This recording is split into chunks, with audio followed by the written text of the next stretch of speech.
Kuha ang video ito sa isang beach resort sa Tukuran, Zamboanga del Sur. Makikita ang pagtatalo ng dalawang lalaki. Ang ugat nito, pagsagip ng mga rescuer ng LDRRMO sa lalaking makikitang nakahubad sa video. Ayon sa ilang rescuer na tumangging humarap sa kamera, nakatanggap sila ng report tungkol sa lalaking tila nalulunod sa dagat. Gamit ang rubber boat, pinuntahan nila ang lalaki. Nakita raw nilang nakataas ang dalawang kamay nito at kumakaway. At para makasigurado, nilapitan nila ito at iniahon mula sa dagat. Pero nagalit daw ito. Doon na niya inaway ang mga rescuer. Lasing daw ang lalaki na hindi nila nakunan ng pangalan. Hindi na rin siya inireklamo.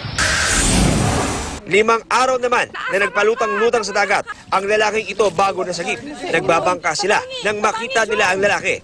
Iniligtas nila ito. Hindi pa malinaw kung bakit siya napunta sa gitna ng dagat. Sa ngayon, kasama na raw nito ang kanyang pamilya. Napadpad naman sa karagatang sakop ng Indonesia ang mangingisdang si Ulnario Kapitan matapos tumaob ang kanyang bangka sa dagat sa Davao Occidental. 10 araw daw ang itinagal niya sa dagat bago na iligtas. Kita ko ng Indonesia, sila nakatulong sa akin.